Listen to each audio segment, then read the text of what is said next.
This patch is on every single uniform. How do you think it got like that?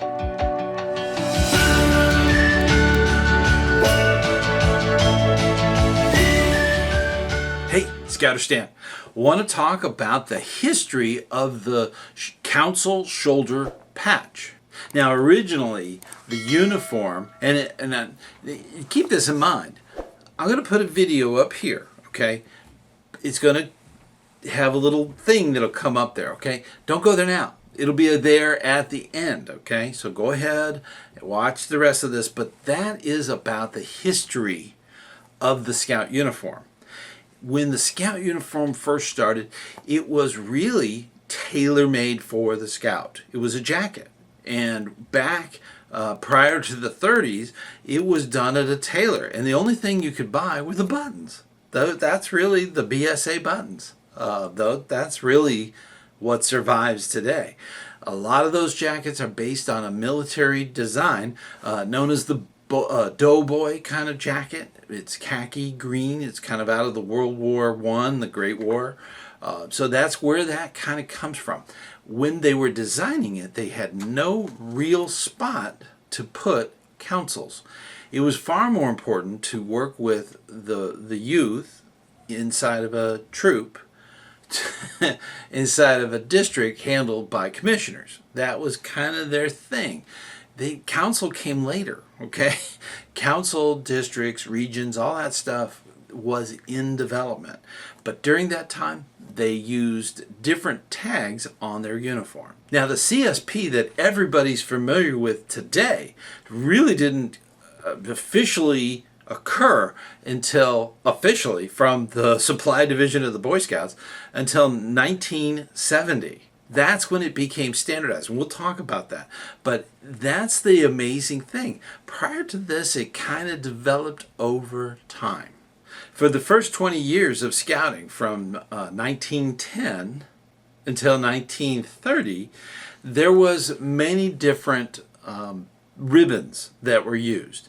Now, the British, they would often use a ribbon on the left shoulder to identify what area, what type of region they were from, and this was often used at events, World Jamborees, National Jamborees. That was something that would go on the uniform. In 1937, the first Jamboree, and I'll put another link up there, go there later. Definitely check that out. The Jamboree, the very first Jamboree, they had already had a very standardized thing. So they didn't have ribbons, but they still used tags on their uniform so that if they were lost, they could see if somebody was out of place, if they were in the wrong area, just by looking at these tags. Now, during that same time, they would also use ribbons on the right shoulder for the patrols, and different patrols had different colors. National actually came out. I'll put a description in the links down below or off to the side, wherever they're putting it now, okay? It used to be the doobly-doo, as they called it. I don't know where it is now. In some browsers, it's on the side. Sometimes it's underneath. It's crazy. Anyways, in that description, there is a catalog from 1925. It's a PDF. Feel free to download it. It actually has a list of all of the different patrols and the different colors. For instance, the Owl Patrol is in all blue. There's 4 ribbons. It's 2 ribbons folded in half and then all 4 pieces sticking out. The all blue was the Owls. Also, if you're the bear, the outside would be brown with red on the inside. So it was actually 2 brown and 2 red on the patrol ribbons. Now, by 1930, they had started to move into what is known as the red strip. The red strips typically would have white embroidery on them. Here is an example. Now, these strips, they would just have the area they were from or the council name and maybe a state. So that was something, and the different strips, and you could use these different strips to kind of identify. Now, this is where it ended up, again, on the left shoulder. Now, up until 1955, the council had the option of coming up with a very unique patch, and it was usually in the strip, or what is known as the shield shape with a rounded top. Here's an example. Now, that is pretty much the standard up until about 1955. There are some council examples where they actually have a round patch, or they have different types of patches. So that wasn't standardized at all. Now, often Cub Scouts would wear a dark blue twill background with gold stitching or yellow stitching on there. That stood out really nice on the uniform. In fact, if it was sewn on really well, it looked like it was part of the fabric of the uniform. Now, Sea Scouts and a lot of the different explorer groups and stuff would have different colors.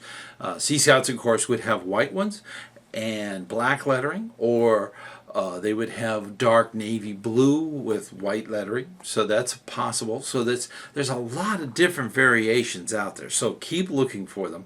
And it depends on the region and the placement and where it was. They didn't make large quantities of these. So people who collect those strips, there could be 20 different variations of that one strip over a 30-year period. Now, from 1955 to 1970, the patch kind of went through an evolution, and a lot of councils came up with their own designs. And it really was up to the council to come up with a patch that would be approved locally for the wear of the youth. Now, the council shoulder patch that we all know today actually came about in 1970. BSA's supply division got standard with all of the different varieties that they were seeing throughout the United States. They were seeing all different shapes and sizes and all kinds of craziness. So they standardized it down to 3 new basic shapes, and also used the older 1955 red council strip. They used that too, so there was 4 different variations. Now, as you can see up here, these range from the diamond shape, which was the first variety that they recommended, the keystone shape, and of course we have the rounded keystone. Those were the first 3 new ones. The 4th one that they kind of grandfathered in was the red and white patch. It was a twill patch, usually on a cut edge. It didn't have a folded or creased in edge to it. And that became, they wanted it in there for a time. So over time, that was slowly phased out. Today, the most common one that's out there is the number 2, and that is the keystone. The keystone strip is by far the most common out there. Now, before we get into our joke, our scouter joke, I wanted to give you a little bit of a bonus fact. There is a lot of council strips that were worn at National Jamborees. And as a bonus, I want to tell you a little bit about that. Just like regular council strips, they were not really authorized. Okay, these were, it's not that they were bad, they just didn't have a process. They would come out with the patch, and their scouts would wear it to that event. And the Jamboree is no exception. From 1937 all the way up until 1970, they had really the range. Okay, so you could find different council strips. The council strips, which is also known as the council shoulder strips. That's the neat thing about it. It varies.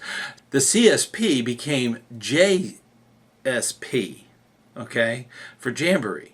And they really didn't have an official one until 1980, where the supply division finally said, okay, enough with all these different variations, and we are going to ask all the councils to please stop making all these different variations and stuff, and then take that and make it authorized. So until 1980, there was all kinds of JSPs. From 1980 on, for the 1981 Jamboree, these were approved by National, so they could use National's logo and National's copyright and all that stuff, so that it didn't infringe anything or make anybody mad. So they had to get approval.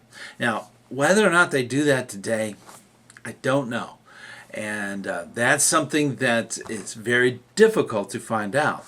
But as a bonus fact, that's where JSPs actually came from.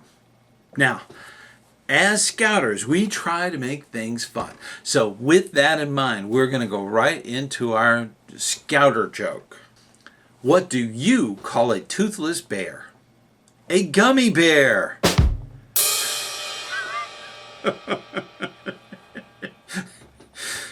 That is, that's different. Yeah.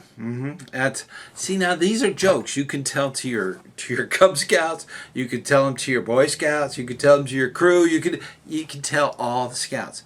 It's not going to make anybody upset, and that's the wonderful thing. There are lots of dad jokes, or Scouter jokes as I like to call them, out there that you can incorporate and try to keep scouting fun. That is critical. We have to keep it fun. And you do a lot of work with those scouts, okay? So keep it fun, keep it real, keep it going, okay? We are doing good work. You are doing good work. And I look forward to meeting you someday on the trail.